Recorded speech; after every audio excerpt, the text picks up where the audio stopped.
ये कहानी शुरू होती है सूडान के एक छोटे से गांव से। इस गांव से थोड़ी दूर एक मजार होता है जहां पर हर साल के एक खास दिन वहां पर कुछ दिनों के लिए एक शेख आता है। गांव के लोग अक्सर वहां उनकी ब्लेसिंग लेने जाते हैं। यहाँ पर हमें सकीना और अलनूर को दिखाया जाता है जो कि हस्बैंड वाइफ हैं। ये भी उसी दिन शेख के पास आए होते हैं। दरअसल सकीना ने हाल ही में एक बच्चे को जन्म दिया है जिसका नाम उन्होंने मुजम्मिल रखा है। ये दोनों उस शेख से अपने बच्चे के लिए ब्लेसिंग लेने आए होते हैं, लेकिन शेख उस बच्चे को लेकर एक ऐसी प्रेडिक्शन करता है जिसे सुनकर इनके पैरों तले जमीन खिसक जाती है। वो शेख इन्हें बताता है कि ये लड़का 20 साल तक ही जी पाएगा, इसके बाद इसकी मौत हो जाएगी। ये बात सुनकर सकीना और अलनूर पूरी तरह से टूट जाते हैं। दरअसल अलनूर एक छोटा सा किसान है, लेकिन इससे उसके घर का खर्चा नहीं चल पाता। वो बहुत परेशान होता है और अगर उसे अच्छे पैसे कमाने हैं तो उसे किसी दूसरी कंट्री में जाना होगा। इसीलिए रात में वो सकीना से कहता है कि वो पैसे कमाने के लिए दूसरे मुल्क इथोपिया जाएगा और 2 साल के बाद लौट आएगा। लेकिन सकीना को ये बात अच्छी नहीं लगती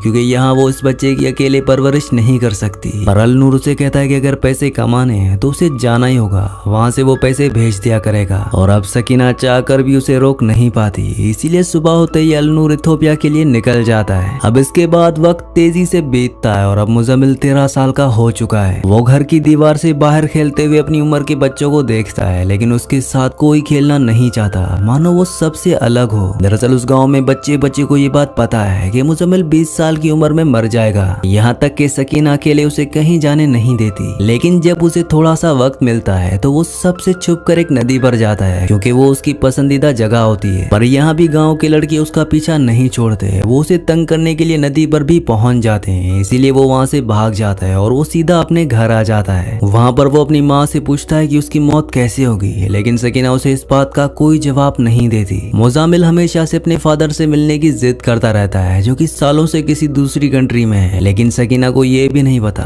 कि वो जिंदा भी है या नहीं। वहीं पास में एक आदमी की दुकान है जिसका नाम ईसा है, जहाँ से वो अपने घर के लिए सामान लेती है। वहीं पास बैठी आंट नफीसा सकीना से पूछती है कि क्या अलनूर की कोई खबर मिली। सकीना कहती है कि वो अक्सर उसे लेटर लिखता है, पर कुछ दिनों से उसकी कोई खबर नहीं है। अब वहाँ से निकलते वक्त उसे इमाम मिलते हैं। वो सकीना से कहते हैं कि ये बड़ा हो रहा है, इसे इस तरह से घर में रखना ठीक नहीं है, इसे मेरे पास लाया करो, मैं इसे कुरान पढ़ाना सिखाऊंगा। लेकिन सकीना कहती है कि इतनी कम उम्र में वो ये सब सीख कर भी क्या करेगा, क्योंकि उसके पास कुछ साल और बचे हैं। इमाम के काफी समझाने पर सकीना मान जाती है। इसके बाद हम देखते हैं कि सकीना घर चलाने के लिए सिलाई का काम करती है, जिससे उसे थोड़े पैसे मिल जाते हैं। अगले दिन वो मुजामिल को मॉस्क में ले जाती है। वहाँ काफी सारे और भी बच्चे होते हैं जो कुरान पढ़ते हैं। यहाँ पर हम एक लड़की को देखते हैं जिसका नाम नाइमा है। दरअसल नाइमा मुजामिल की पड़ोस में रहती है। मुजामिल सिर्फ उससे ही बात करता है और नाइमा को भी मुजामिल से बात करना काफी पसंद है। जब इन्हें थोड़ा वक्त मिलता है तो ये दोनों नदी पर जाकर एक दूसरे से काफी बातें करते हैं। अब इसके बाद जब मुजामिल मॉस्क में होता है तो वहाँ बैठे 4 लड़के उसे उठाकर वहाँ एक बक्से में बंद कर देते हैं। वो चीखता और चिल्लाता रहता है, लेकिन कोई उसकी एक नहीं सुनता।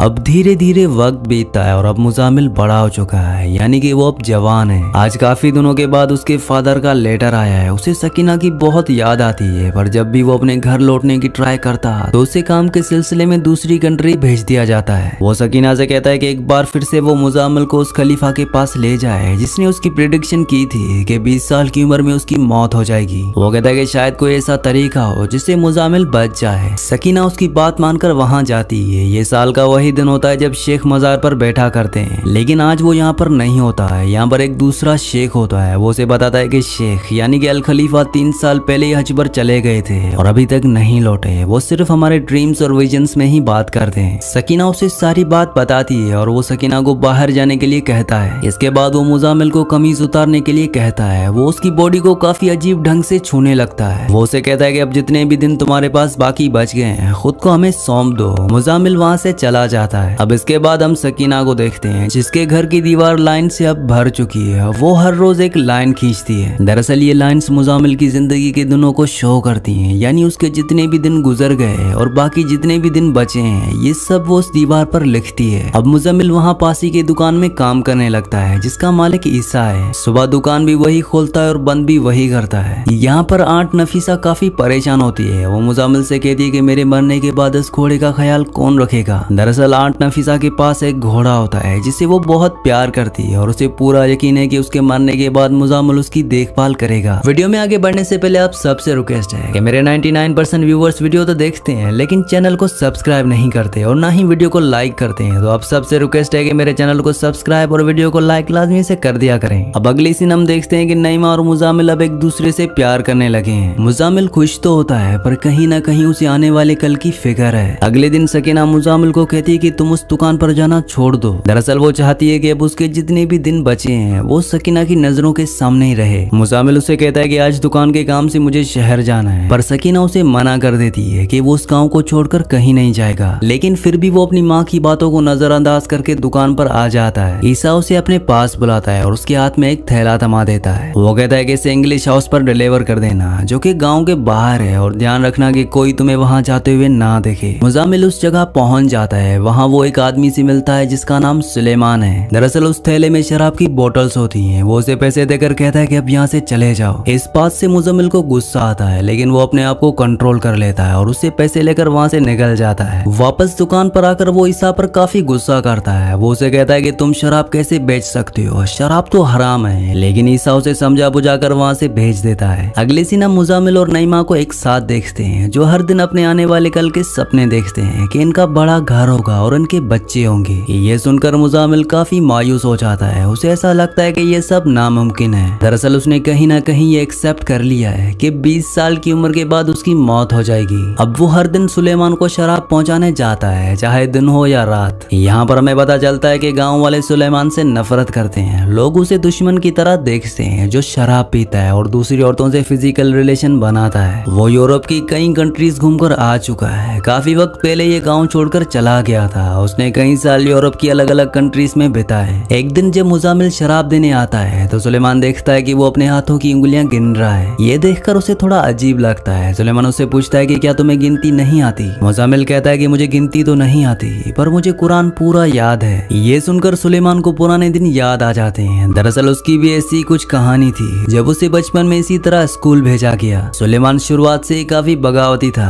उसका कहना था कि आखिर वो उसे क्यों याद करे, इसीलिए उसके बाप से उसको काफी मार पड़ती थी और उसके कुछ सालों बाद ही वो ये गांव छोड़कर हमेशा के लिए चला गया। अब जब वो सुलेमान के साथ पैसे लेने उसके रूम में जाता है तब वो देखता है कि दीवार पर यूरोप की कई लड़कियों के डांस करते हुए तस्वीरें लगी हुई होती हैं। वो बस उसे देखता ही रह जाता है, क्योंकि ऐसी खूबसूरती उसने आज से पहले कहीं नहीं देखी होती। वहाँ पर एक वीडियो कैमरा और फिल्म कॉपीज भी होती हैं, क्योंकि सुलेमान यूरोप में वीडियोग्राफी का ही काम करता था। अब इसके बाद वो वहाँ से जाने लगता है कि तभी दरवाजे पर उसे गाँव की एक औरत मिलती है जिसका नाम अलनस्सी है, जो कि एक प्रोस्टिट्यूट है। वो अक्सर रात को सुलेमान के यहाँ आती है। शायद इन्हीं वजहों से गांव वाले सुलेमान को पसंद नहीं करते, क्योंकि उसके सारे काम इस्लाम के खिलाफ होते हैं। अब अगले दिन मुजामिल वहां पर फिर से आता है। तब सुलेमान उसे अपने यूरोप के सफर के बारे में बताता है। वो कहता है कि वहाँ की खूबसूरती लाजवाब है, वहाँ जिंदगी कभी नहीं रुकती। ये सब सुनकर कहीं ना कहीं मुजामिल का भी मन करता है कि काश वो भी यूरोप की सैर कर पाता। आज से पहले उसे ऐसा लगता था कि उसकी दुनिया बस इस गाँव तक ही है। सुलेमान को मुजामिल से बातें करना काफी अच्छा लगता है। वो कहता है कि कल मैं तुम्हें इस पर्दे पर फिल्म दिखाऊंगा। दरअसल मुजामिल ने अपनी जिंदगी में कभी कोई फिल्म नहीं देखी होती, पर वो उसे मना कर देता है। वो बताता है कि कल गांव की मस्जिद में मेरा टेस्ट है, कल मुझे सबके सामने कुरान सुनाना है, अगर तुम चाहो तो वहाँ पर आ सकते हो। सुलेमान उसे इस बात का कोई जवाब नहीं देता।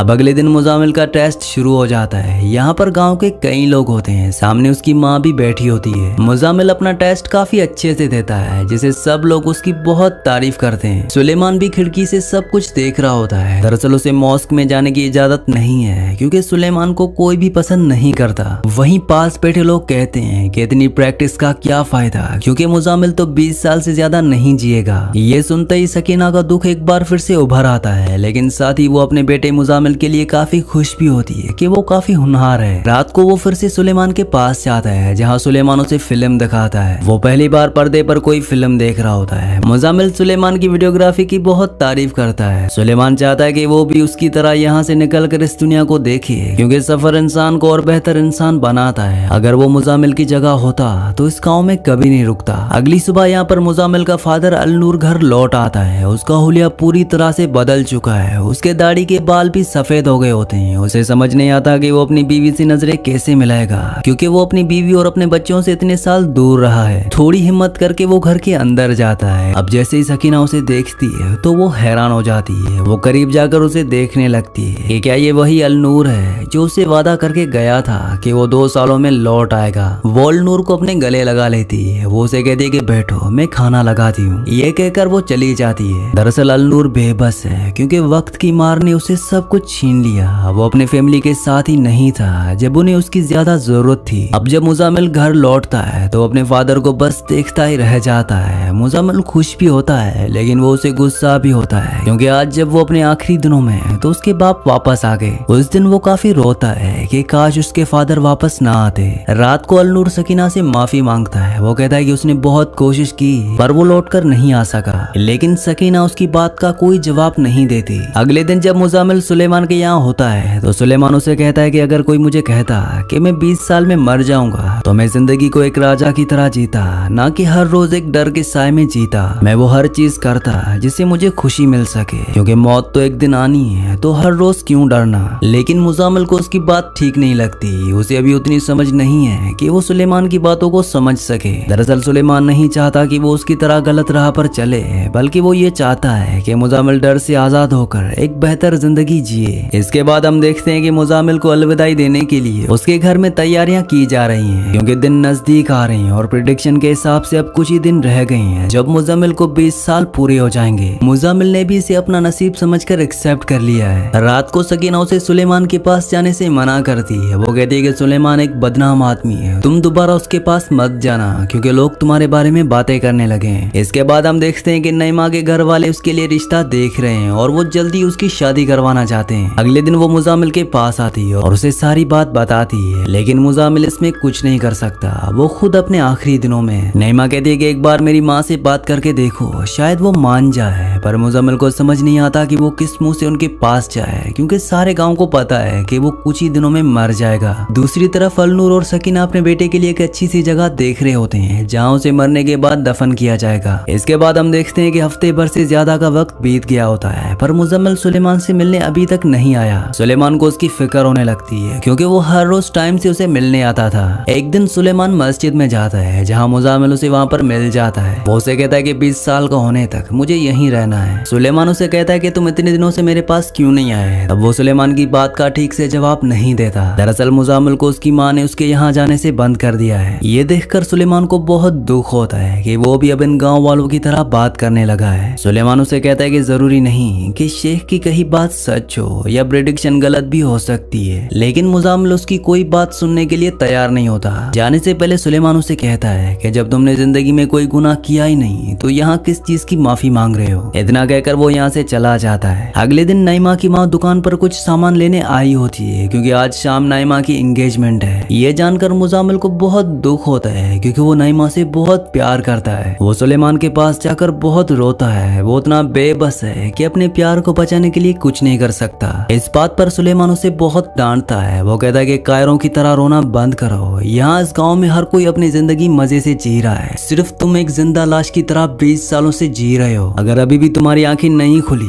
तो उठो और यहाँ से निकल जाओ। ये सुनकर मुजामिल वहाँ से चला जाता है। अल-नस्सी को ये बिल्कुल भी अच्छा नहीं लगता कि सुलेमान को मुजामिल के साथ इस तरह से बात नहीं करनी चाहिए थी। अब इसके बाद हम मुजामिल को देखते हैं जो अक्सर छुपकर नईमा को देखता है क्योंकि 2 से 3 दिनों में उसकी शादी होने वाली है और वो कुछ नहीं कर सकता। अगले दिन हम देखते हैं कि सुलेमान की तबीयत बहुत खराब हो जाती है। अब आखिरकार 2 दिन गुजर जाते हैं और आज नईमा की शादी है। नईमा को अभी भी यकीन होता है कि मुजामिल आकर उसे यहाँ से ले जाएगा, लेकिन अब बहुत देर हो चुकी है। दूसरी तरफ मुजामिल नदी में छलांग लगा देता है जबकि उसे तैरना भी नहीं आता। दरअसल वो नईमा से बहुत प्यार करता है। वो जोर जोर से पागलों की तरह चिल्लाने लगता है। तभी उसके फादर आकर उसे नदी से बाहर निकालते हैं। वो अपने फादर के गले लगकर बहुत रोता है। अब अगले दिन वो सुलेमान के घर जाता है। वो देखता है कि वहाँ चीजें बिखरी हुई होती हैं। वहाँ पर अल-नस्सी होती है जो कि रो रही होती है। तब उसे पता चलता है कि कल ही सुलेमान की मौत हो गई, जिससे उसे बहुत दुख होता है। अल-नस्सी कहती है कि वो एक अच्छा इंसान था।